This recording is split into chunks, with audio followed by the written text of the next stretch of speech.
Now, lots going on at Chelsea, as is so often the case. Beating Palmeiras last night at the Club World Cup, and they've confirmed yet another new signing in the last few minutes or so. Let's speak to our chief correspondent, Kaveh Solokol, who is still very much enjoying himself out in Philadelphia, I'm sure. Good afternoon to you. Has this been one that Chelsea have put a lot of work into, Kaveh? Yes, they've been closely following Jamie Gittens for quite a while, and they have just announced in the last few minutes that the signing has been completed. Gittens was actually here in Philadelphia last night, and he was at the game when Chelsea were playing Palmeiras, and we saw him on the pitch afterwards. So it was an open secret that he was going to become a Chelsea player. Chelsea playing Borussia Dortmund, £48.5 million for him, plus potentially £3.5 million in add-ons. I think Dortmund drove a pretty hard bargain. Dortmund, of course, are out here in the States as well. And the final negotiations between the clubs were carried out at Fort Lauderdale in Florida. But what it means for Gittens is that he gets the move that he's wanted for a long time.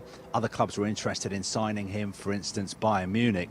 But he made it clear to his representatives that he only wanted to move to Chelsea this summer. And he's now a Chelsea player. He signed a 7-year contract.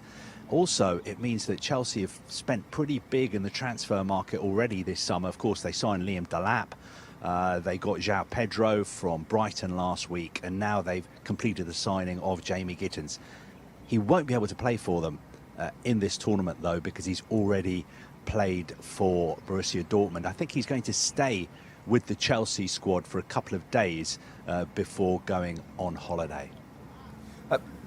You just mentioned it there, Kaveh, that it is not the first of the summer with the likes of João Pedro and Liam Delap. It probably will not be the last either. You would have been asked the question a lot of times in the last couple of seasons, how are Chelsea still able to keep doing this? There was a fine from UEFA yesterday. You would think that all that means that at some point this summer they're going to have to sell some players as well. Yes, because the settlement they've come to with UEFA also says that Chelsea will be limited to how many players they can register for the Champions League next season unless they balance their transfer spending. And that means, in the simplest terms, that as well as buying players, they will have to sell players.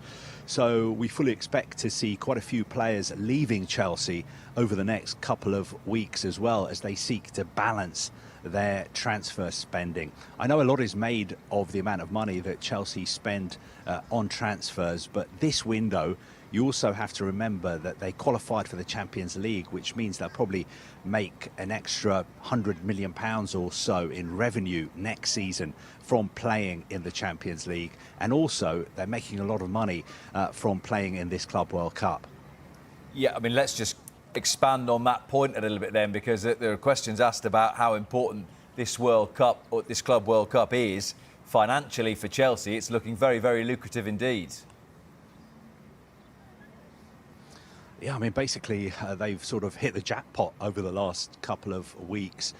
Just by winning last night, beating Palmeiras, they got an extra £15 million from FIFA. So far, for reaching the semi-finals, Chelsea have banked around £61 million. And that can increase by another £50 million or so, because if they beat Fluminense in the semi-finals on Tuesday, I think they make about another £23.5 million. And if they win the final, which is a week on Sunday in New York, they will get an extra £30 million as well. So not only will they be making probably around £100 million from playing in the Champions League next season, they'll also make more than £100 million if they manage to win this Club World Cup. Of course, that is controversial because the other clubs in the Premier League who also have to abide by UEFA and Premier League financial regulations will be saying, look, this is a little bit unfair.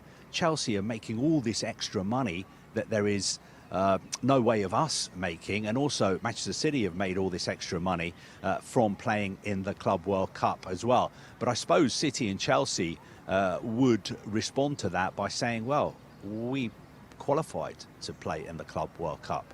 We qualified to play in the US because we won the Champions League in the past 4 years, and that's how we earned our ticket to play in this new FIFA tournament. And if you want to play in the next one in 4 years' time, you better win the Champions League over the next 4 years.